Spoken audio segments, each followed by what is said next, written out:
naquele instante, com o riso cruel do Marco ainda ecoando na sala vazia do Dr. Almeida, senti um tremor me percorrer da cabeça aos pés.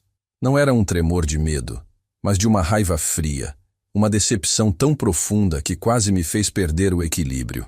O Dr. Almeida havia acabado de sair, nos deixando sozinhos com os papéis recém-assinados, e a minha esperança ingênua de que a vida me daria um pouco de paz nos últimos anos se desfez em 1000 pedaços. Eu olhava para o meu filho, o menino que eu segurei no colo, que ensinei a andar de bicicleta, que ajudei a estudar e a sonhar, e não via mais o meu Marco. Via um estranho, um predador com um brilho de vitória nos olhos que me gelava a espinha. Ele abanava os documentos na minha frente como um troféu, e suas palavras, velho burro, achou mesmo que eu ia te ajudar por bondade? Caiu direitinho no meu golpe, seu idiota. Eram como facas afiadas perfurando cada pedaço da minha alma. Eu queria gritar, queria perguntar onde eu tinha errado, o que eu tinha feito para merecer aquilo, mas a voz simplesmente não vinha. Minha garganta estava seca, apertada por um nó de dor e incredulidade. Eu apenas o encarei, meus olhos marejados, se recusando a derramar uma lágrima sequer na frente daquele que me humilhava. Não, ele não veria a minha fraqueza. Aquele momento me trouxe uma clareza dolorosa, mas também um despertar. Enquanto ele continuava a despejar seu veneno, falando sobre como agora a casa era dele e que eu teria que me acostumar com as novas regras, uma memória antiga, quase esquecida, começou a borbulhar na minha mente. Era uma lembrança da Sofia, minha eterna Sofia, sentada na mesa da cozinha, as mãos enrugadas segurando um copo de café fumegante, enquanto falávamos sobre o futuro, sobre a proteção da nossa casa, do nosso lar. Ela, sempre tão sábia, tão precavida, tinha me alertado sobre a importância de pensar em tudo, de não deixar pontas soltas. Na época, eu achava que era um exagero, um zelo excessivo, mas agora, com o Marco me tratando como um trapo, percebi que cada palavra dela era um tesouro. A chama daquela lembrança, uma pequena brasa em meio ao incêndio da minha humilhação, começou a me aquecer por dentro. Eu não era um velho burro. Eu tinha sido um homem que amou, que trabalhou, que sacrificou, e que em algum momento da vida, por amor e por precaução, tinha plantado uma semente de segurança que agora, talvez, estivesse pronta para germinar. O Marco podia ter os papéis nas mãos, mas a história daquela casa, a alma dela, era outra coisa. Essa casa, a que ele agora julgava ter roubado de mim com tanta facilidade, era mais do que paredes e um telhado. Era o meu pedaço de Minas Gerais transplantado para a Vila Rosário. Eu cheguei aqui na cidade grande, com a roupa do corpo e a cabeça cheia de sonhos, fugindo da vida dura na roça, onde a terra era ingrata e as oportunidades, poucas. Meu pai era um homem bom, mas a vida na fazenda era de sol a sol. E eu queria mais. Queria construir algo com minhas próprias mãos, mas não na terra, e sim com o metal, com a mecânica que me fascinava desde criança. Comecei como ajudante numa oficina, dormindo no chão, comendo o que dava. Cada moeda economizada era um tijolo para o futuro. Foi ali, entre chaves de fenda e motores roncando, que conheci a Sofia. Ela era a filha do dono da padaria da esquina, uma moça de sorriso fácil e olhos que brilhavam de inteligência. Nos apaixonamos, casamos na igrejinha do bairro e juntos, com uma força que eu só vi em pessoas que realmente se amam e lutam, começamos a construir nossa vida. A casa foi o nosso primeiro grande projeto. Não compramos pronta, não. Compramos o terreno, um pedaço de chão batido, e cada parede, cada telha, cada cano foi escolhido, e muitas vezes instalado por mim, nos fins de semana, depois de uma semana exaustiva na oficina. A Sofia, grávida do Marco, me ajudava como podia, carregando sacos de cimento pequenos, pintando janelas, plantando as primeiras flores no quintal. Cada canto daquele lugar tinha uma história, um suor, uma risada, uma lágrima.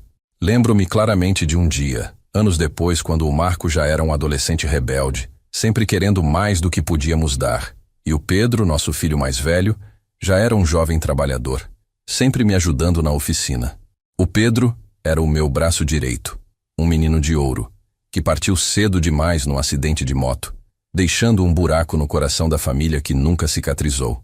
Depois da partida do Pedro, a Sofia ficou mais reclusa, mais pensativa, e foi nesse período que ela começou a falar mais sobre a proteção da nossa casa. Ela tinha visto muitas histórias de famílias se desfazendo por causa de herança, de filhos brigando por bens. Antônio, ela me disse uma noite, enquanto eu lia o jornal na varanda, essa casa é o nosso porto seguro. É onde criamos nossos filhos, onde enterramos nossas memórias. Não podemos deixar que um dia ela seja motivo de discórdia, de desunião. Precisamos garantir que ela seja um lugar de paz. Sempre. Eu, sempre prático, um pouco alheio a essas preocupações mais burocráticas, ouvia, mas não dava a devida importância. Mas a Sofia era persistente.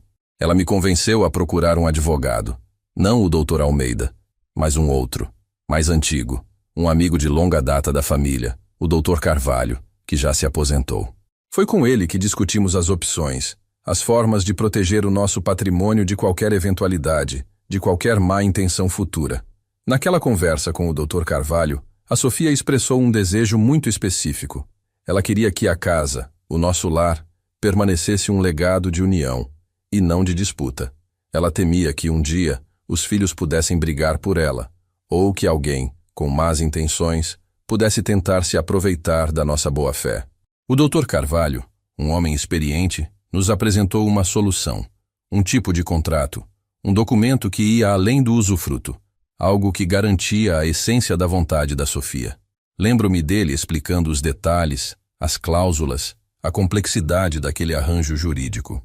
Era algo que tornava a casa, de certa forma, inalienável para terceiros, sob certas condições.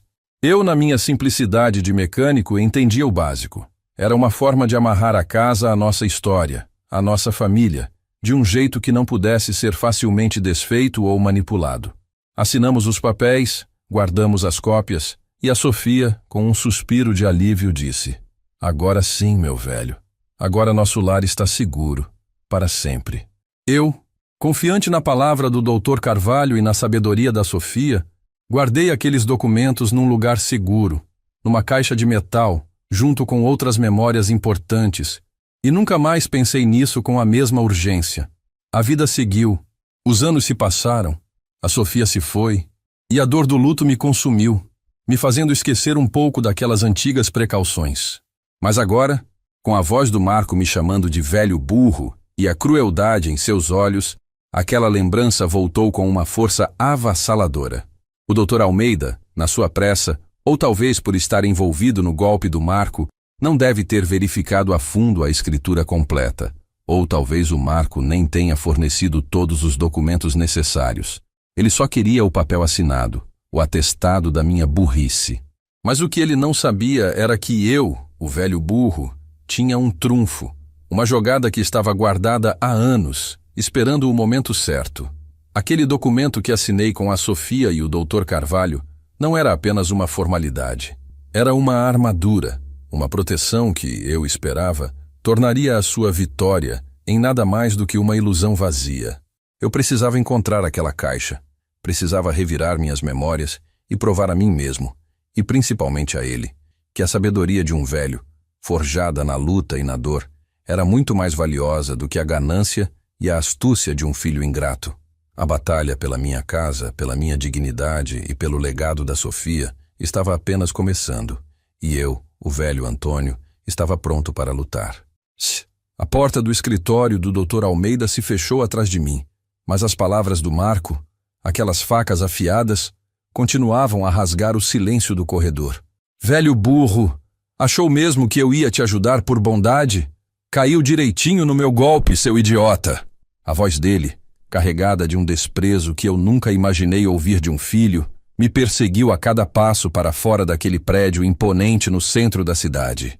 O sol lá fora parecia mais forte, o barulho dos carros mais alto, e as pessoas que passavam por mim, em sua pressa cotidiana, pareciam flutuar em um mundo que de repente havia se tornado estranho e hostil. Minhas pernas, antes firmes, agora pareciam bambas, e o peso da humilhação me curvava. Eu andava sem rumo por alguns minutos, o corpo em piloto automático, a mente em um turbilhão de choque e dor. Não conseguia processar a dimensão do que acabara de acontecer. Meu próprio filho, o sangue do meu sangue, havia me traído de uma forma tão vil, tão calculada. A confiança que eu depositara nele, a esperança de que ele cuidaria de mim na velhice, tudo havia sido esmagado em um instante. O caminho de volta para casa, de ônibus, foi uma tortura silenciosa.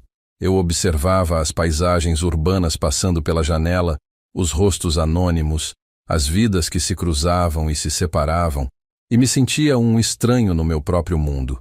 A cada curva, a cada parada, as palavras do Marco voltavam, e com elas, a lembrança de um brilho cruel nos olhos dele, um brilho que eu nunca tinha visto, mas que agora parecia ter estado ali, latente, esperando o momento certo para se manifestar. Eu tentava respirar fundo, mas o ar parecia denso, pesado, carregado com o cheiro amargo da traição. Aquele dia não era apenas a perda de um imóvel, era a perda da fé, a perda da inocência de um pai que sempre quis o melhor para seu filho, mesmo que isso significasse abrir mão de si mesmo.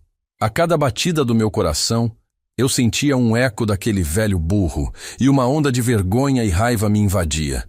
Mas por baixo de tudo isso, a pequena chama que a lembrança da Sofia havia acendido no escritório do advogado não se apagava.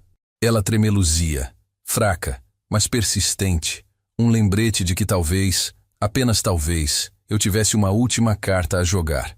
Quando finalmente cheguei em casa, a chave girou na fechadura com um som oco que parecia amplificar o vazio que sentia.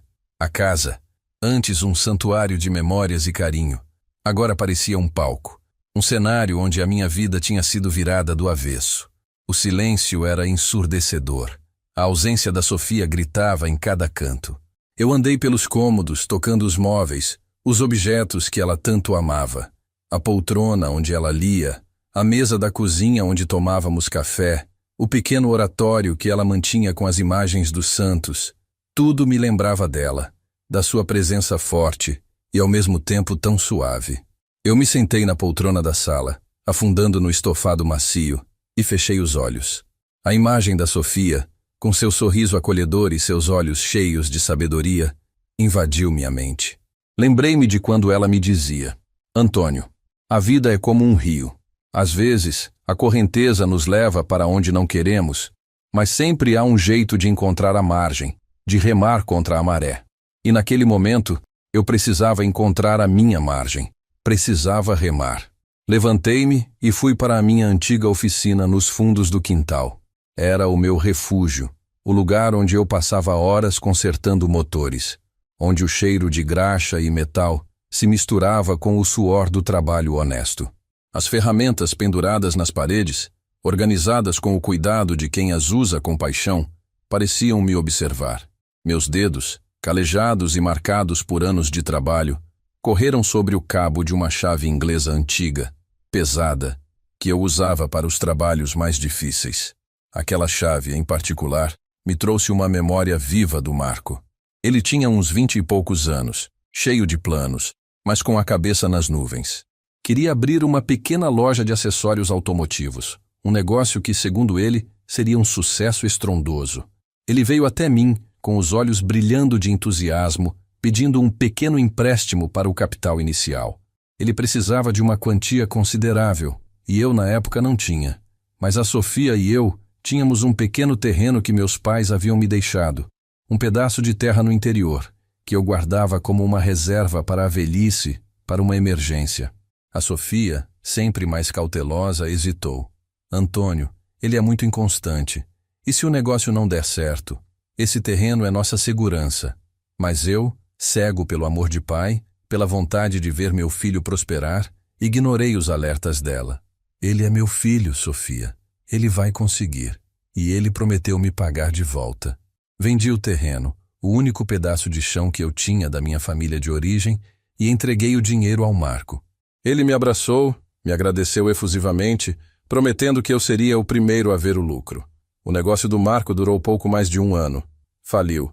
Ele perdeu todo o dinheiro e, o que é pior, nunca me pagou de volta 1 centavo. Quando fui cobrar, ele apenas deu de ombros.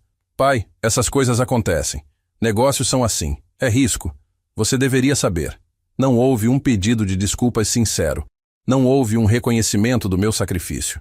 Apenas a frieza de quem não se importa com as consequências de suas ações na vida de outra pessoa. Eu engoli a seco, senti a perda do terreno, a decepção com o filho, mas guardei para mim, para não preocupar a Sofia ainda mais. Eu não queria que ela dissesse: eu te avisei. Essa memória, dolorosa e vívida, me atingiu com a força de um soco no estômago. Eu não era um velho burro por ter caído no golpe da casa hoje. Eu tinha sido burro por acreditar demais, por amar demais, por não querer ver a verdade que a Sofia, na sua sabedoria, já enxergava há anos. Ela sempre me dizia: Antônio, o coração de um pai é um campo fértil para de esperança, mas a mente precisa ser um muro forte contra a ilusão. E eu, muitas vezes, deixei o muro cair. Uma raiva justa, diferente da raiva cega que senti no escritório, começou a ferver dentro de mim. Não era uma raiva que buscava o ódio, mas uma raiva que buscava a justiça, a dignidade. Eu não podia mais ser o pai que sacrificava tudo em silêncio. O velho que era chamado de burro e aceitava. Eu tinha que honrar a memória da Sofia, honrar tudo o que construímos juntos. Ela me ensinou a lutar, a não desistir, a proteger o que era nosso. E aquele documento, aquela precaução que tomamos com o Dr. Carvalho, era a minha arma. Era a prova de que eu não era tão ingênuo quanto o Marco pensava, ou quanto ele queria que eu fosse. Mas onde ele estaria? A Sofia era uma mulher organizada, mas a caixa de metal que guardava os documentos importantes estava num lugar que só nós dois conhecíamos. Depois que ela se foi, a casa pareceu engolir algumas coisas. Ou talvez a minha memória, entorpecida pela dor do luto, as tenha escondido de mim mesmo. Eu comecei a vasculhar a casa, não de forma frenética, mas com uma determinação calma. O quarto de casal, o guarda-roupa dela, as gavetas onde ela guardava as joias e as cartas antigas. Nada. A cada gaveta vazia, a cada armário revirado, a ansiedade aumentava, mas a convicção de que ele estava ali, em algum lugar, também crescia. Lembrei-me de um dia, pouco antes da Sofia adoecer gravemente, quando ela me pediu para guardar umas coisas importantes. Ela me disse para não esquecer o nosso segredo, e eu, sem dar muita atenção, apenas assenti. Ela tinha um jeito de falar em enigmas, de deixar pistas que só faziam sentido depois. Eu precisava pensar como ela pensava, revisitar a Sofia em minha mente. A caixa de metal era pesada. Não era algo que se guardava em qualquer lugar. Tinha que ser um lugar seguro, mas também um lugar que tivesse um significado para nós dois. Um lugar que talvez, no meu luto, eu tivesse evitado. Meus olhos se fixaram na estante da sala, onde guardávamos os poucos livros que tínhamos, os álbuns de fotografia. E bem no meio, quase escondida atrás de uma coleção de enciclopédias antigas, havia uma foto emoldurada da Sofia, sorrindo, com o Pedro pequeno no colo e o Marco, ainda bebê, nos braços. Era uma foto tirada na frente da casa, logo depois que nos mudamos. Aquela foto, aquele sorriso, aquela lembrança, me deu um novo fôlego. O segredo da Sofia, a minha arma contra a injustiça do Marco, estava mais perto do que eu imaginava, esperando ser redescoberto. A foto emoldurada na estante da sala, a Sofia sorrindo com nossos filhos pequenos, me puxou de volta para um tempo em que a vida parecia mais simples, mais cheia de promessas. Meus dedos ásperos tocaram o vidro frio da moldura e uma onda de saudade me atingiu com força. Era como se ela estivesse ali, me olhando, me encorajando. Aquele sorriso, o mesmo que me conquistou tantos anos atrás, agora parecia guardar um segredo, uma pista. Eu sabia que a caixa de metal, com os documentos vitais, não estaria à mostra.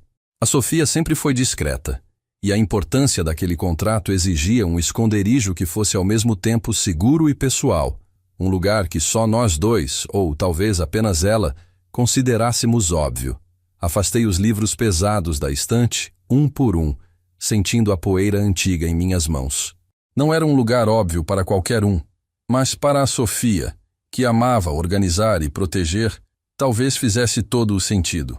Por trás de um velho dicionário de capa dura e um álbum de fotografias desbotado, meus dedos encontraram uma reentrância na madeira da estante que eu nunca tinha notado antes. Era um compartimento secreto, pequeno e discreto, que parecia ter sido feito sob medida para algo específico. O coração acelerou. Com cuidado, forcei a pequena porta de madeira, que rangeu suavemente ao se abrir. E lá estava ela, a caixa de metal escura, um pouco empoeirada, mas intacta. O mesmo baú que a Sofia e eu usávamos para guardar as cartas de amor que trocávamos quando éramos jovens, as primeiras economias para a casa e depois os documentos mais importantes da nossa vida. A visão da caixa, um elo tangível com o passado e com a sabedoria da Sofia, me encheu de uma mistura de alívio e uma tristeza profunda. Alívio por ter encontrado, tristeza por ela não estar ali para compartilhar aquele momento, para me dar um de seus olhares significativos que diziam: "Eu te avisei, meu velho." Com as mãos trêmulas, peguei a caixa e a levei para a mesa da cozinha, o lugar onde a Sofia e eu sempre resolvíamos os assuntos mais importantes da casa. Sentei-me, respirei fundo e abri a tampa.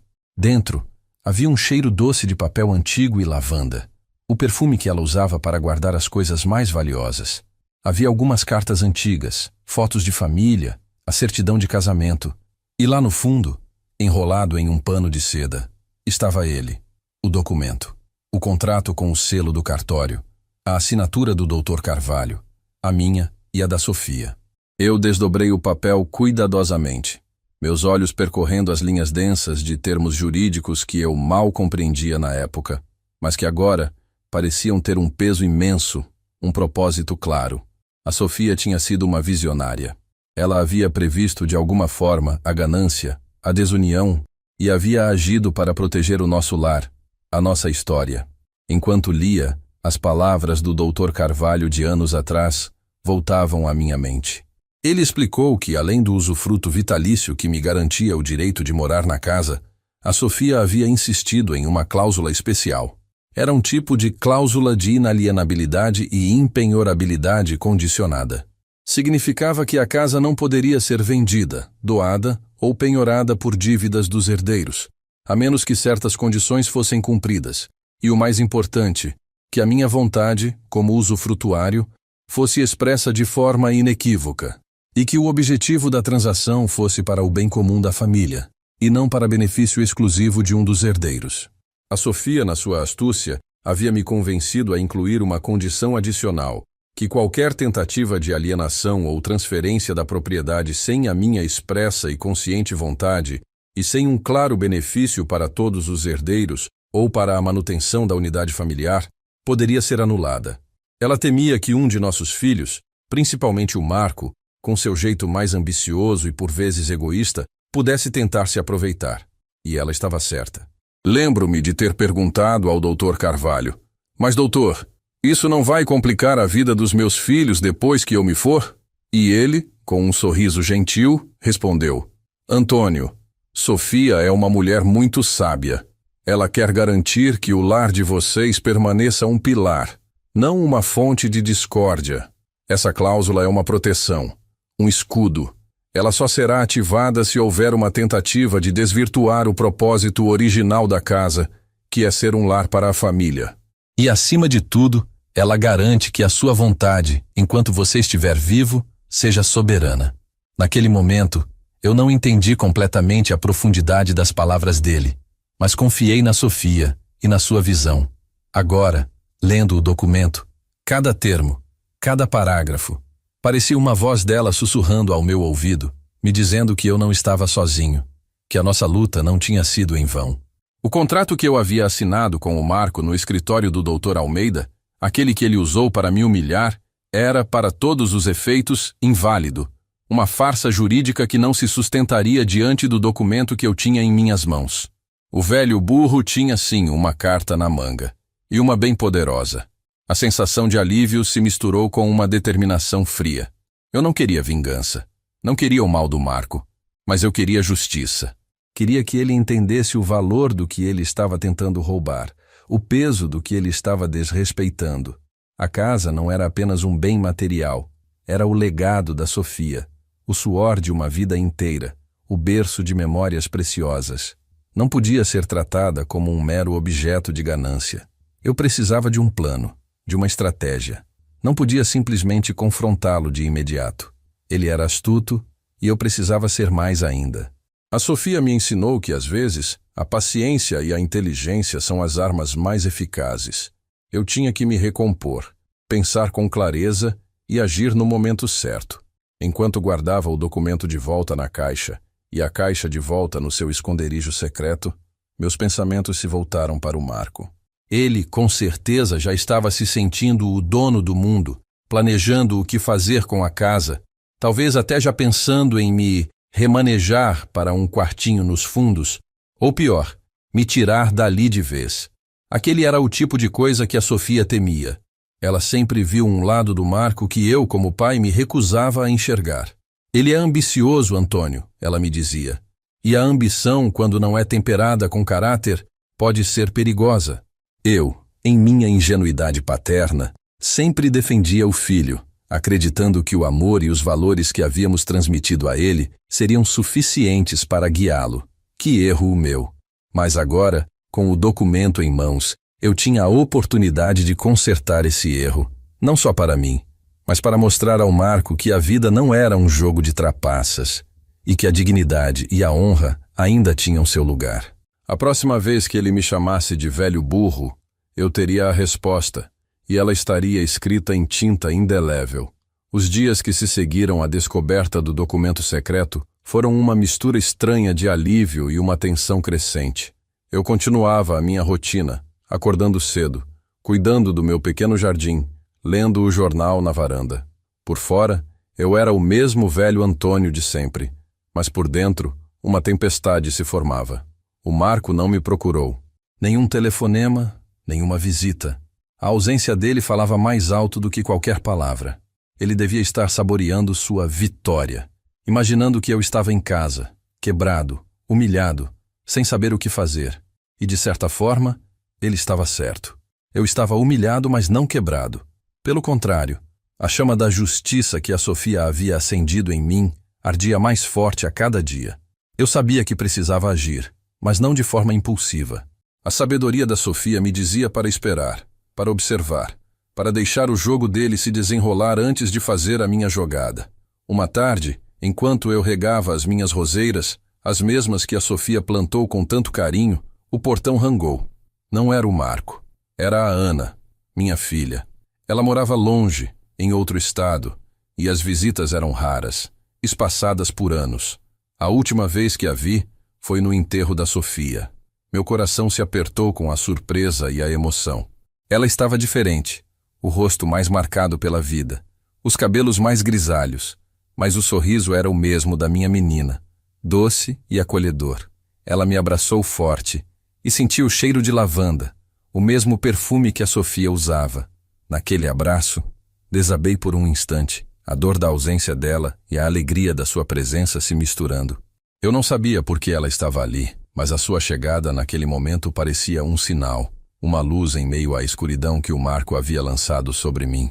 Ana se sentou na varanda comigo e por um tempo falamos sobre amenidades, sobre os netos dela, sobre a vida na cidade grande que ela havia escolhido. Mas eu sentia que havia algo mais, uma preocupação velada em seus olhos. Ela me olhava com uma intensidade que me lembrava a Sofia, como se estivesse tentando ler meus pensamentos. Depois de um silêncio confortável, ela quebrou a barreira. Pai, eu vim porque estou preocupada. O Marco me ligou. Ele disse que você passou a casa para o nome dele. A voz dela era suave, mas a pergunta era direta. Senti um nó na garganta. Eu não queria sobrecarregá-la com os meus problemas, mas também não podia mentir para a minha filha. Ela merecia a verdade. Respirei fundo e comecei a contar. Contei sobre a insistência do Marco, sobre a sua preocupação aparente com a burocracia da herança, sobre a minha ingenuidade em acreditar em suas boas intenções. Contei sobre o escritório do Dr. Almeida, sobre a assinatura dos papéis e, com a voz embargada, repeti as palavras cruéis que o Marco havia proferido. Velho burro, achou mesmo que eu ia te ajudar por bondade? Caiu direitinho no meu golpe, seu idiota. As lágrimas escorreram pelo meu rosto, e dessa vez eu não as segurei. A presença da Ana, o seu olhar de compaixão, me permitiu desabafar a dor que eu vinha guardando. Ela me ouviu em silêncio, as mãos apertando as minhas. o rosto se contorcendo em uma mistura de choque e revolta. Quando terminei, ela não disse nada por um longo tempo. Apenas me abraçou novamente, um abraço apertado, cheio de amor e solidariedade. Pai, ela finalmente disse, a voz embargada. Eu sinto muito. Eu sempre desconfiei do Marco. Ele sempre foi assim, desde criança, querendo levar vantagem em tudo. Mas eu nunca imaginei que ele faria algo assim com você. Ela fez uma pausa, os olhos fixos em um ponto distante. Mas tem algo que você não sabe, pai. Algo que eu descobri há pouco tempo. E que talvez explique um pouco o comportamento dele. Meu coração gelou. Havia mais? Mais segredos? Mais traições? Eu a encorajei a continuar, a minha curiosidade misturada com um pressentimento ruim. Ana me contou que, há alguns meses, o Marco havia se envolvido em um investimento desastroso. Ele tinha pegado um empréstimo considerável para aplicar em um negócio arriscado que um amigo havia lhe prometido. Algo com criptomoedas e tecnologia de ponta. Ele estava convencido de que ficaria rico da noite para o dia. Mas o negócio faliu, e ele perdeu tudo. Não só o dinheiro do empréstimo, mas também as poucas economias que ele tinha. E o pior, ele estava sendo pressionado pelos credores, pessoas perigosas, que não estavam dispostas a esperar. Ele estava desesperado, afundado em dívidas e com medo. Ele me ligou há umas semanas, pai, pedindo dinheiro emprestado. Eu não tinha como ajudar, e ele ficou furioso. Foi quando ele me disse que tinha um plano para resolver os problemas dele, e que esse plano envolvia a casa. Eu não entendi na hora, mas agora tudo faz sentido. A voz da Ana tremia de indignação. A revelação da Ana me atingiu como um raio. O comportamento do Marco, sua crueldade, sua pressa em me fazer assinar os papéis, tudo se encaixava. Ele não queria a casa por amor, por herança, mas por desespero, por ganância. Ele via a casa como uma saída para os seus problemas, um ativo para ser liquidado e pagar suas dívidas. Aquele adiantamento de herança era uma farsa para encobrir a sua verdadeira intenção. A dor da traição se aprofundou, mas também a minha determinação. Ele não só estava me roubando, mas estava colocando o legado da Sofia em risco. A casa que ela tanto amava. Aquele lugar, que deveria ser um refúgio, estava prestes a se tornar um campo de batalha. E eu não podia permitir. Ana, percebendo a minha angústia, me perguntou: pai, o que você vai fazer? Você não pode deixar ele fazer isso. Essa casa é sua, é da mamãe, é a nossa história. Eu a olhei nos olhos, e um sorriso fraco, mas determinado, começou a se formar em meus lábios. Filha, a sua mãe era uma mulher muito sábia, e ela me ensinou que, às vezes, a melhor defesa é a paciência, e a melhor arma é a verdade. Eu não revelei o segredo do documento naquele momento. Eu precisava ter certeza de que o Marco estava realmente disposto a ir até as últimas consequências, a me expulsar da minha própria casa. Eu precisava que ele se revelasse por completo, para que a sua queda fosse ainda maior. A Ana me olhou confusa, mas viu a determinação em meus olhos. Ela confiou em mim. E naquele momento, com a minha filha ao meu lado, eu soube que não estava sozinho nessa luta. O jogo do Marco estava prestes a encontrar um adversário que ele jamais imaginaria. A visita da Ana foi um bálsamo para a minha alma ferida, mas também um catalisador para a ação. As informações que ela trouxe sobre as dívidas do Marco e seu desespero por dinheiro confirmaram minhas piores suspeitas. Ele não queria a casa para morar ou para a família. Ele a queria para liquidar, para se livrar dos seus próprios problemas, sem se importar com as consequências para mim ou para o legado da Sofia. A presença da minha filha, seu apoio incondicional, me deu a força que eu precisava para enfrentar o que estava por vir. Eu não estava sozinho, e isso fazia toda a diferença. Ana ficou por mais 2 dias, me ajudando com a casa, cozinhando as minhas comidas preferidas e conversando longamente. Eu não revelei a ela o segredo do documento da Sofia ainda, pois queria esperar o momento certo. Precisava que o Marco se movesse primeiro, que ele confirmasse suas intenções de forma inquestionável. Poucos dias depois que a Ana partiu, o telefone tocou. Era o Marco. A voz dele estava diferente. Não mais com o tom de desprezo daquele dia no escritório, mas com uma falsa cordialidade que me fez arrepiar. Ele disse que precisava conversar urgentemente comigo sobre a casa. Meu coração apertou, mas eu mantive a calma. Eu sabia que a tempestade estava se formando. Concordei em encontrá-lo na casa na manhã seguinte e desliguei o telefone com um pressentimento. Aquela noite, eu não dormi direito. Imagens da Sofia, do Pedro, dos anos de trabalho na oficina, tudo passava pela minha mente. A casa, com suas paredes que guardavam tantas histórias, parecia respirar comigo, sentir a tensão que me envolvia. Eu não era um homem de confrontos, mas a vida havia me ensinado que, às vezes, é preciso lutar para proteger o que é seu, o que é sagrado. Na manhã seguinte, preparei um café forte, como a Sofia gostava. Sentei-me na varanda, observando o sol nascer, pintando o céu com tons de laranja e rosa. Eu tentava encontrar a serenidade, a força que eu sabia que a Sofia teria naquele momento. Respirei fundo, sentindo o cheiro da terra molhada do meu jardim. Eu tinha uma decisão a tomar, uma postura a assumir. Eu não seria o velho burro que ele esperava. Eu seria o pai, o marido da Sofia, o homem que construiu aquela casa com suor e dignidade. E eu faria valer a minha vontade.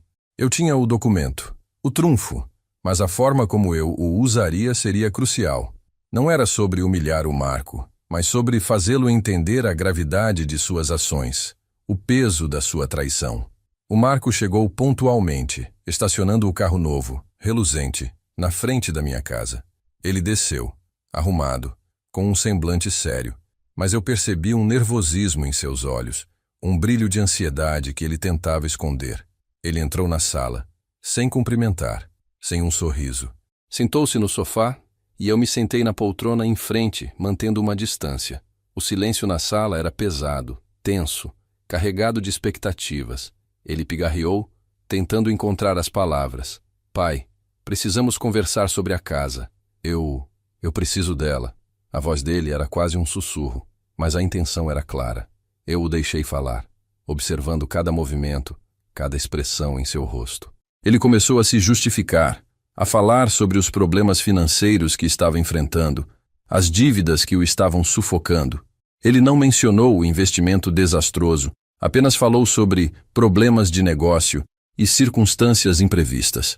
Ele disse que a única saída era vender a casa, que ele precisava do dinheiro para recomeçar, para salvar a família dele. Ele me prometeu que me arranjaria um lugar pequeno, um quartinho nos fundos de alguma casa de aluguel, ou que me ajudaria a encontrar um asilo. As palavras asilo e quartinho nos fundos me atingiram como um golpe. Minha própria casa, o meu lar, estava sendo oferecida como um sacrifício para os erros dele. E eu, o pai, estava sendo descartado como um estorvo. Pai, eu sei que é difícil, mas você precisa entender. Eu não tenho escolha. É isso? Ou eu perco tudo? A minha família? O meu futuro? Eu não quero te prejudicar, mas essa é a única solução. Ele tentou me convencer com um tom de súplica, mas eu via a mentira em seus olhos, a ganância disfarçada de desespero. Ele queria a minha compaixão, a minha complacência, para que eu aceitasse o meu destino de velho descartável. Mas a Sofia me ensinou a ler as entrelinhas, a ver além das palavras bonitas. Eu sabia que ele não se importava comigo, apenas com a sua própria pele. Quando ele terminou de falar, o silêncio voltou a pairar na sala. Eu o encarei, mantendo meu rosto impassível, meus olhos fixos nos dele. Ele esperava uma reação, talvez raiva, talvez choro, talvez uma aceitação resignada. Mas eu não dei a ele o que ele esperava. Apenas respirei fundo. E com uma voz calma, mas firme, que eu mal reconheci como minha, comecei a falar. Marco, eu ouvi tudo o que você disse. E eu entendo que você está em uma situação difícil. Mas essa casa, meu filho, não é apenas um bem material. É o suor de uma vida inteira. A história da sua mãe, a memória do Pedro. É o nosso lar, e não um objeto para ser vendido para pagar suas dívidas. A voz dele, antes suplicante, começou a mudar. Um lampejo de impaciência e irritação surgindo em seu rosto. Ele esperava que eu cedesse, que eu me curvasse. Pai, por favor, não comece com essa sentimentalidade. Eu preciso de uma solução prática agora. Eu já te expliquei. A casa agora está no meu nome. Eu tenho o direito de decidir o que fazer com ela. A arrogância dele começou a se manifestar novamente. A máscara de filho preocupado caindo por terra. Eu, por outro lado, mantive a calma. Era o momento. Era o momento de mostrar a ele que o velho burro não era tão burro assim. Eu me levantei da poltrona, caminhando lentamente até a estante, onde a caixa de metal estava escondida. O Marco me observava com curiosidade, sem entender o que eu estava fazendo. Eu peguei a caixa, a abri e tirei de dentro o documento, o contrato da Sofia, enrolado no pano de seda. Voltei para a poltrona segurando o documento em minhas mãos. O Marco olhava para o papel com uma expressão de confusão, os olhos semicerrados. Ele não reconhecia o documento. Eu o desdobrei lentamente e comecei a ler em voz alta, com cada palavra carregada de um peso que ele ainda não compreendia. As cláusulas, as condições, a inalienabilidade. Cada termo jurídico, antes um emaranhado de palavras para mim, agora era uma arma poderosa. O rosto do Marco empalidecia a cada palavra que eu pronunciava. A confusão se transformou em descrença, e a descrença em um medo crescente.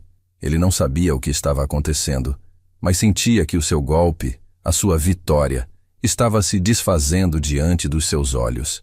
O silêncio na sala era tão denso que se podia cortar com uma faca. A calma antes da tempestade havia terminado. A batalha, a verdadeira batalha pela casa e pela dignidade, estava apenas começando, e eu estava pronto para lutar. O Marco me observava, os olhos fixos no documento que eu segurava, o rosto pálido e a boca entreaberta em descrença. Eu lia cada palavra do contrato que a Sofia e eu havíamos assinado com o Dr. Carvalho anos atrás. As cláusulas de inalienabilidade e impenhorabilidade condicionada. A soberania da minha vontade como usufrutuário. A cada linha, a cada termo legal que eu pronunciava com uma calma calculada, a arrogância inicial do Marco se desfazia, dando lugar a uma mistura de confusão, raiva e, finalmente, um medo que ele não conseguia mais disfarçar. Ele começou a balbuciar, tentando me interromper, mas eu continuei, minha voz firme, sem vacilar. Este documento, Marco, foi assinado muito antes de você sequer pensar em me enganar. Sua mãe, a Sofia, na sua sabedoria, previu que um dia alguém poderia tentar se aproveitar do nosso lar. Ela queria que esta casa fosse um porto seguro, um legado de união, não um motivo de discórdia ou ganância. E este contrato garante isso. Ele garante que esta casa não pode ser vendida, doada ou usada para cobrir dívidas de herdeiros, a menos que a minha vontade seja expressa de forma inequívoca e que a transação beneficie a todos, e não apenas um. O contrato que você me fez assinar no escritório do Dr. Almeida, meu filho, é nulo. Ele não tem valor legal diante deste. O silêncio que se seguiu foi ensurdecedor. O Marco se levantou do sofá, o rosto vermelho de fúria. Ele me olhou com um ódio que me fez gelar a espinha. Um ódio que eu nunca tinha visto em seus olhos antes. A máscara de filho preocupado havia caído completamente, revelando a face de um homem desesperado e traiçoeiro. Isso é mentira. Isso é um absurdo. Esse papel velho não vale nada. Você está inventando isso para não me ajudar, seu velho egoísta. Ele gritou, a voz embargada pela raiva. Seus punhos estavam cerrados. E por um instante, temi que ele pudesse me agredir. Mas eu me mantive firme, meu olhar fixo no dele, sem vacilar. Não é mentira, Marco. Este é um documento legal, registrado em cartório, com a assinatura de um advogado respeitável, o Dr. Carvalho, que já se aposentou. E se você duvida, podemos ir ao cartório ou procurar um novo advogado para confirmar. A casa nunca deixou de ser protegida pela vontade da sua mãe e pela minha. Você não me enganou, meu filho. Você apenas revelou quem você realmente é. As palavras saíram da minha boca com uma calma que eu não sabia que possuía. A dor ainda estava ali, mas a determinação de fazer justiça era maior. Ele começou a andar de um lado para o outro na sala, as mãos na cabeça, o desespero tomando conta de sua expressão. Não pode ser. Não pode ser. Eu preciso desse dinheiro. Eu perdi tudo. Aqueles homens vão vir atrás de mim. Eu vou perder a minha família, a minha casa. Ele soltou em um acesso de pânico, revelando a verdadeira dimensão de seus problemas. As palavras da Ana sobre as dívidas e os credores perigosos ecoaram na minha mente. Ele estava em um buraco muito mais profundo do que eu imaginava, e sua ganância o havia levado a tentar uma saída desesperada, sem se importar com quem ele pisaria no caminho. Eu o deixei desabafar, observando a sua queda, a sua fachada se desfazendo em desespero. Eu não sentia prazer em vê-lo sofrer, mas sentia uma tristeza profunda por ele ter chegado a esse ponto.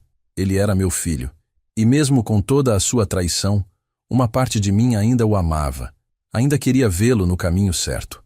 Mas o amor de um pai não podia ser cego. Ele precisava aprender uma lição que a vida e a Sofia haviam me ensinado da forma mais dura, que a honestidade e a dignidade valem mais do que qualquer riqueza material. Quando ele se acalmou um pouco, o rosto molhado de suor e lágrimas, eu voltei a falar, minha voz agora mais suave, mas ainda firme.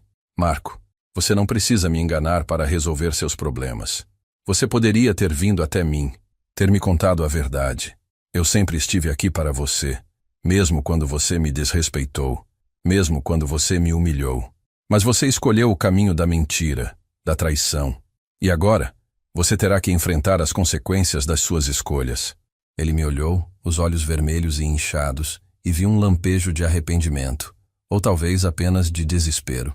O que eu vou fazer, pai? Eu não tenho mais nada. Eu estou perdido, ele disse, a voz quebrada.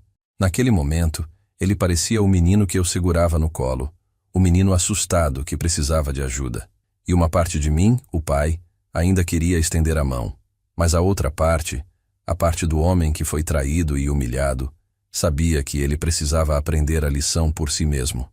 Eu me levantei, guardei o documento de volta na caixa e a caixa no seu esconderijo. Voltei para a sala e o encarei. Eu não vou te deixar na rua, Marco. Esta casa é o meu lar e você não vai me tirar dela. Mas eu também não vou te dar o dinheiro que você quer para pagar suas dívidas com pessoas perigosas. Isso seria apenas alimentar o seu vício em atalhos e decisões irresponsáveis. Você precisa aprender a lidar com as suas próprias consequências. Ele me olhou e vi que ele não esperava essa resposta. Ele esperava que eu, o velho burro, ou cedesse completamente ou o expulsasse de vez. Mas eu estava oferecendo um caminho do meio, um caminho de responsabilidade, de aprendizado. Mas o que eu faço, pai? Eu não tenho para onde ir. Ele disse, a voz quase inaudível. Você tem a sua família, Marco, a sua esposa, os seus filhos. Eles precisam de você.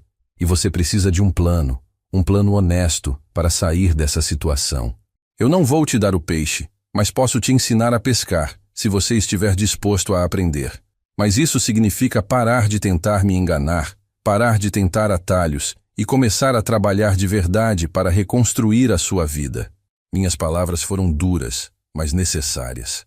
Ele precisava ouvir a verdade, a dura verdade de que suas ações tinham consequências e que a única saída era a honestidade e o trabalho. Aquele dia, na minha sala, o Marco não só perdeu a casa que ele achava que tinha roubado, mas também a sua máscara de bom filho.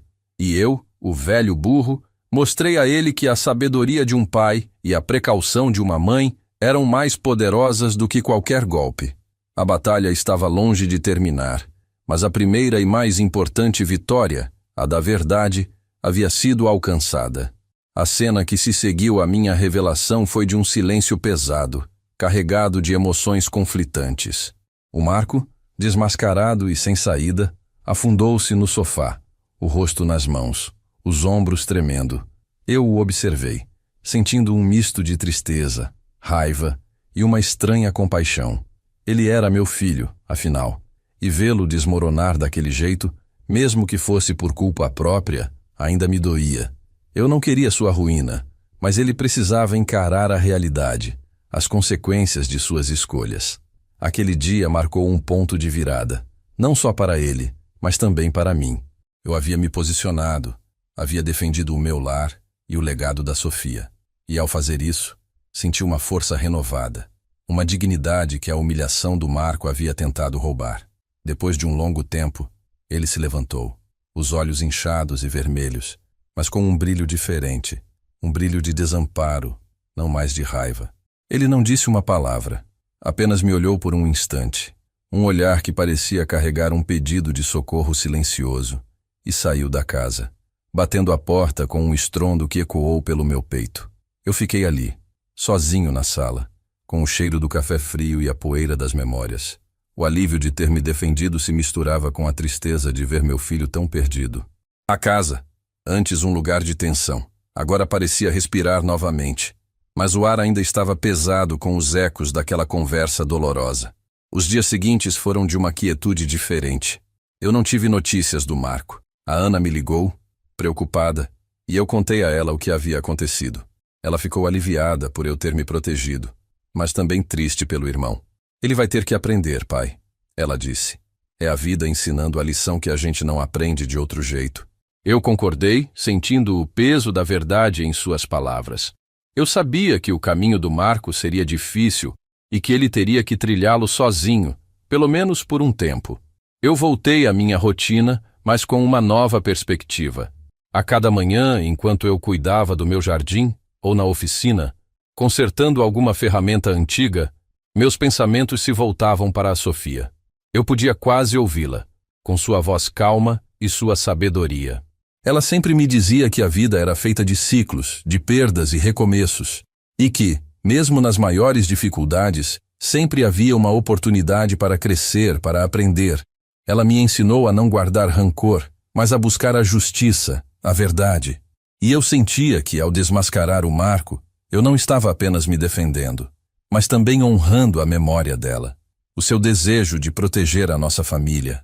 Uma tarde, enquanto eu estava na oficina, organizando minhas ferramentas, encontrei uma velha caixa de madeira, escondida sob uma pilha de trapos velhos. Dentro, havia algumas fotos antigas, algumas cartas e um pequeno caderno de anotações da Sofia. Era o diário dela, um caderno que ela mantinha em segredo, onde escrevia seus pensamentos, suas preocupações, seus sonhos. Eu nunca havia lido, por respeito à sua privacidade. Mas agora, com a sua ausência e a minha necessidade de entender, senti que era o momento. Sentei-me no velho banco de madeira, o cheiro de óleo e metal me envolvendo, e comecei a ler. As primeiras páginas falavam da nossa juventude, do nosso amor, da construção da casa, do nascimento dos nossos filhos. Eram memórias doces, cheias de carinho e esperança, mas à medida que avançava, as anotações da Sofia se tornavam mais introspectivas, mais preocupadas. Ela escrevia sobre a personalidade do Marco, sobre a sua ambição desmedida, sobre a sua tendência a buscar atalhos. Ela expressava seus medos de que ele pudesse se desviar do caminho, que a ganância pudesse corromper o seu coração. Antônio é um homem bom, ela escreveu em uma página, mas ele vê o mundo com os olhos do coração. Eu vejo com os olhos da razão, e a razão me diz que precisamos proteger o que é nosso, não só dos outros, mas também, às vezes, dos nossos próprios filhos. Lágrimas escorreram pelo meu rosto enquanto eu lia. A Sofia havia enxergado tudo, havia previsto tudo. Ela havia tentado me alertar, me preparar. E eu, em minha cegueira de pai, não quis ver. Aquele diário era um testamento da sua força, da sua inteligência, da sua capacidade de amar e proteger. E me fez sentir ainda mais a sua ausência, a falta da sua voz, do seu conselho. Mas também me deu uma nova perspectiva. Eu não estava apenas lutando pela casa. Eu estava lutando pelo legado da Sofia, pela sua sabedoria, pela sua visão. Uma das últimas anotações dela, escrita pouco antes de adoecer, me chamou a atenção. Eu sei que a vida vai testar Antônio. Eu sei que ele vai ter que ser forte. Mas eu confio nele. Ele é um homem de bem, e ele vai saber o que fazer. E ele não vai estar sozinho. O amor que construímos juntos será a sua força. Aquelas palavras me tocaram profundamente. A Sofia, mesmo em seus últimos dias, pensava em mim, em nossa família, em nosso futuro. Ela me deu uma força que eu não sabia que precisava. Eu fechei o diário, guardando-o de volta na caixa. A solidão na oficina era diferente agora. Não era mais um vazio, mas uma presença. A presença da Sofia, me guiando, me dando coragem. Eu sabia que o caminho para a reconciliação com o Marco seria longo. Talvez nunca acontecesse, mas eu tinha feito a minha parte. Eu tinha defendido a nossa casa, o nosso legado. E agora, era a vez do Marco trilhar o seu próprio caminho, aprender as suas próprias lições. Eu, o velho Antônio, estava pronto para o que viesse. A batalha pela casa havia sido vencida, mas a batalha pela alma do meu filho estava apenas começando, e eu, mesmo de longe, torcia para que ele encontrasse o caminho da redenção. Os meses se arrastaram em um silêncio pesado. O Marco não deu mais notícias, e eu, por minha vez, não o procurei. A Ana me mantinha informada, de longe, sobre os boatos que chegavam a ela através de conhecidos em comum. Ele havia perdido o carro novo, a situação financeira estava crítica, e os credores, aqueles homens perigosos que ele mencionou, estavam apertando o cerco. A esposa dele, a Patrícia, com quem eu nunca tive muita afinidade, havia se mudado com os netos para a casa da mãe dela, incapaz de suportar a pressão e as dívidas crescentes. Meu coração se apertava ao pensar nos meus netos, inocentes em toda essa confusão, mas eu sabia que o Marco precisava encarar a realidade, sem a minha interferência, para que ele pudesse, talvez, encontrar um caminho para a redenção. Minha rotina seguia, marcada pela solidão da casa e pelas memórias da Sofia. Eu passava horas na oficina, não mais consertando carros, mas restaurando móveis antigos, um hobby que a Sofia me incentivou a ter. O cheiro de madeira e verniz preenchia o ar, e cada peça que eu restaurava era como um pedaço de memória que eu resgatava. Era uma forma de manter a mente ocupada, de não me afundar na tristeza e na preocupação com o Marco. A leitura do diário da Sofia havia me dado uma clareza e uma paz que eu não tinha há muito tempo. Eu sabia que ela estava orgulhosa de mim, de como eu havia defendido o nosso lar, e isso me dava força. Uma tarde, enquanto eu estava no mercado do bairro, comprando os ingredientes para o meu jantar, esbarrei em alguém. Era o Dr. Almeida, o advogado que havia presenciado a humilhação do Marco. Ele parecia mais velho, mais cansado do que eu me lembrava. Seus olhos se arregalaram ao me ver, e ele desviou o olhar rapidamente, como se estivesse envergonhado. Eu o encarei, mantendo uma expressão neutra.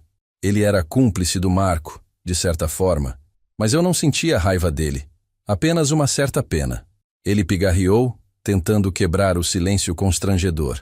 Senhor Antônio, que surpresa encontrá-lo aqui. A voz dele era baixa, quase um sussurro. Eu queria muito conversar com o senhor. Sobre aquele dia, sobre o Marco. Eu apenas assenti, convidando-o a falar. Eu queria ouvir o que ele tinha a dizer, porque ele havia se prestado a um golpe tão baixo. Ele me acompanhou até um banco na praça em frente ao mercado e sentou-se ao meu lado, os ombros curvados.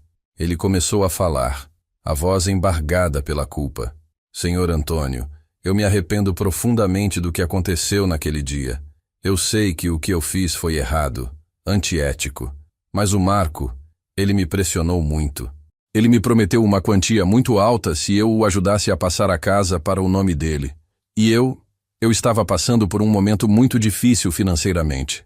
Minha filha estava doente, precisava de uma cirurgia cara, e eu estava desesperado. Ele fez uma pausa, os olhos marejados. Eu sei que não é desculpa, senhor. Eu traí a sua confiança, a sua boa fé, e eu me sinto péssimo por isso. Eu sei que o senhor não vai me perdoar, mas eu precisava confessar. A confissão do Dr. Almeida me pegou de surpresa. Eu não esperava essa vulnerabilidade, essa honestidade. A raiva que eu sentia por ele se dissipou, dando lugar a uma compreensão. As pessoas às vezes fazem coisas terríveis quando estão desesperadas. Eu não o perdoaria por completo, mas entendia um pouco do seu lado. Doutor Almeida, eu disse, minha voz calma, o desespero não justifica a falta de caráter, mas eu aprecio a sua honestidade. Eu tenho o documento original da casa, que a Sofia e eu assinamos com o Dr. Carvalho. Ele anula qualquer tentativa do Marco de se apossar do imóvel.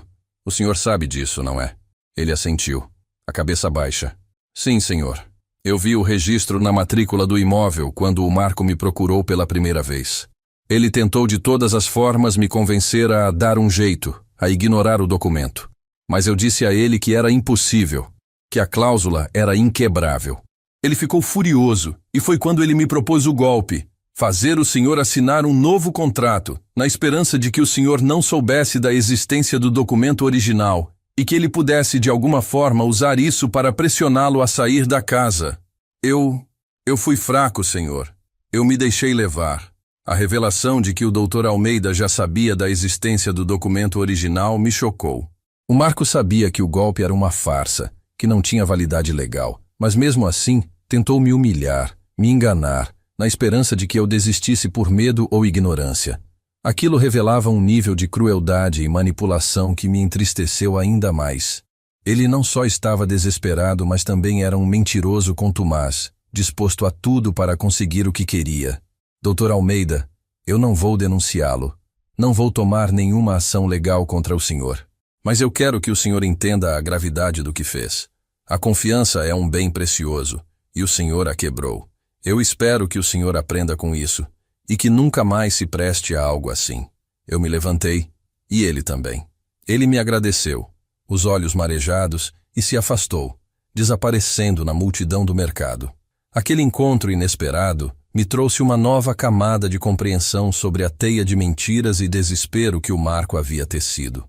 Dias depois, enquanto eu estava na oficina, com o rádio ligado em uma estação de notícias local, ouvi uma reportagem que me fez congelar. Era sobre um homem, um empresário local, que havia sido preso por envolvimento em um esquema de pirâmide financeira e lavagem de dinheiro. O nome dele era Marco Antônio da Silva, o mesmo nome do meu filho. A reportagem detalhava as dívidas, os credores perigosos, o desvio de dinheiro. Meu coração se apertou. Eu sabia que era ele. A vida, na sua dura justiça, estava cobrando o preço de suas escolhas. Aquele plano que ele havia mencionado a Ana, o recomeço que ele buscava, tudo havia desmoronado. A casa que ele tentou roubar de mim não o salvaria. E agora, ele teria que enfrentar as consequências de seus atos de uma forma muito mais severa do que ele jamais imaginou. A justiça, a verdadeira justiça, estava começando a ser feita, não pelas minhas mãos, mas pelas mãos do destino. A notícia da prisão do Marco me atingiu com a força de um soco no estômago. Embora eu soubesse que ele estava em apuros e que a justiça de alguma forma o alcançaria, ouvir a confirmação no rádio, com todos os detalhes sórdidos do esquema em que ele se envolveu, foi devastador. Ele não era apenas um filho ingrato. Ele era um criminoso, um homem que havia quebrado a lei e a confiança de tantas pessoas. A Ana me ligou logo em seguida, a voz embargada pelo choro. Ela estava chocada, mas não surpresa. Pai, eu sempre soube que ele acabaria assim se não mudasse, mas nunca imaginei que seria tão grave.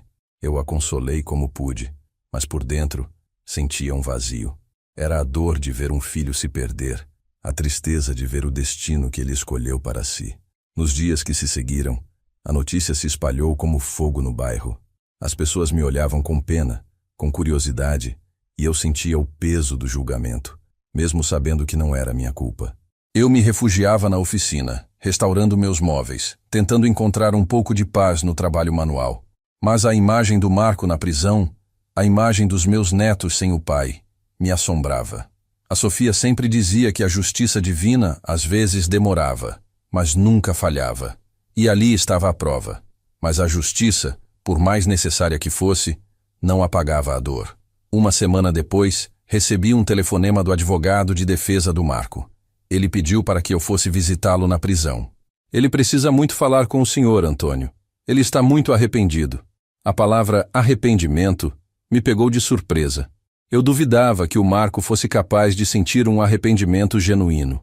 Mas uma parte de mim, o pai, ainda esperava por um sinal, por uma mudança. Eu hesitei, mas a curiosidade e a esperança de que ele pudesse finalmente encarar a verdade me fizeram concordar. O dia da visita à prisão foi um dos mais difíceis da minha vida. O ambiente era frio, cinzento, pesado. O cheiro de desinfetante e desespero preenchia o ar. Fui levado a uma sala de visitas, onde ele já estava sentado, esperando. O Marco que vi ali não era o homem arrogante e cruel que me humilhou no escritório do Dr. Almeida. Ele estava magro, pálido, com os olhos fundos e uma barba rala. As roupas do presídio, um uniforme simples, pareciam engoli-lo. Ele parecia quebrado, derrotado.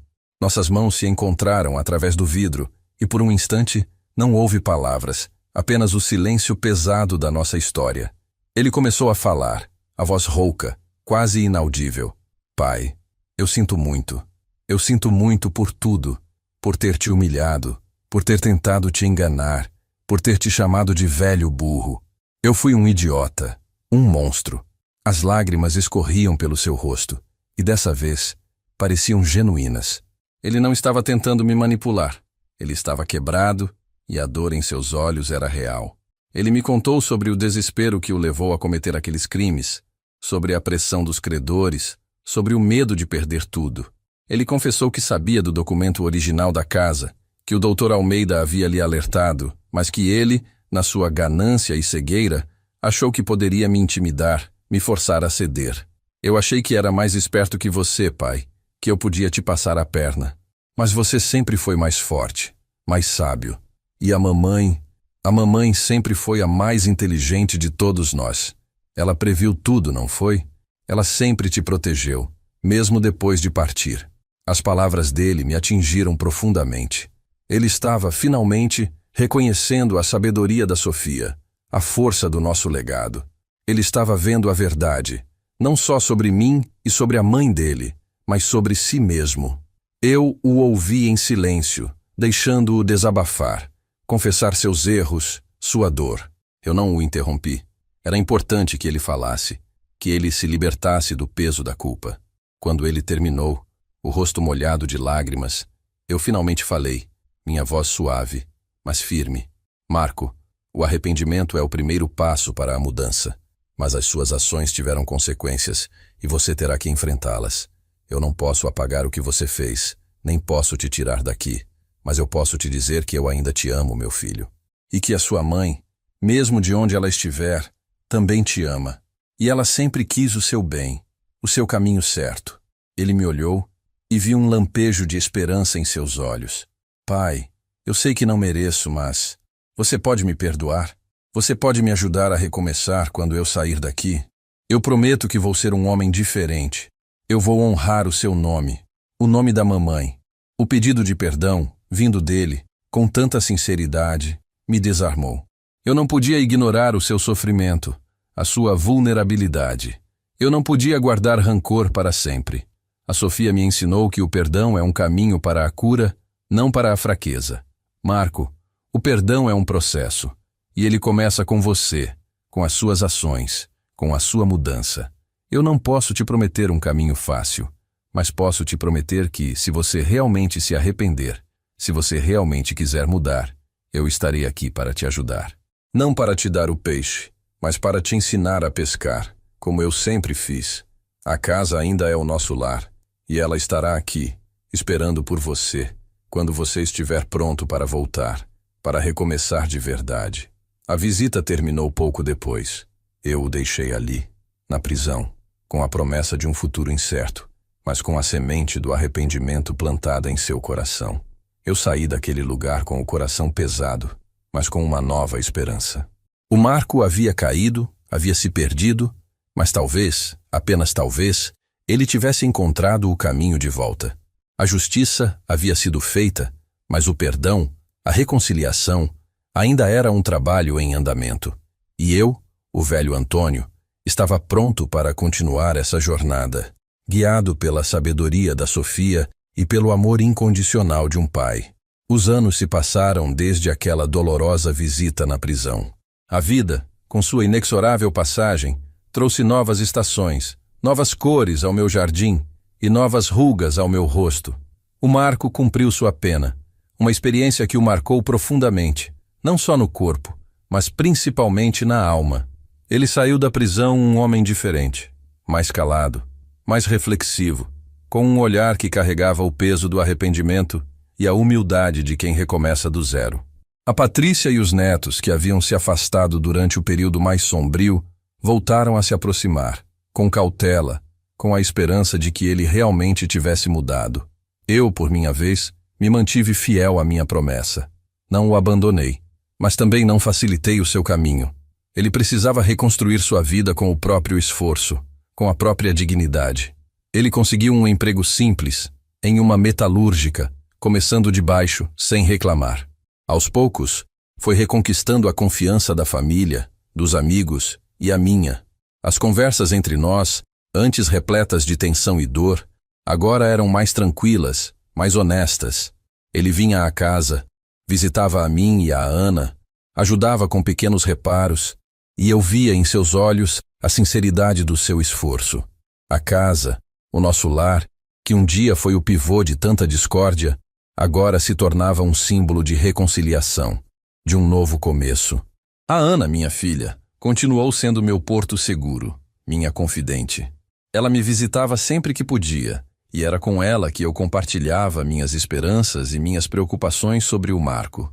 Ela, com seu olhar pragmático e ao mesmo tempo amoroso, me ajudava a ver as coisas com clareza. Pai, ele está tentando, e isso é o que importa.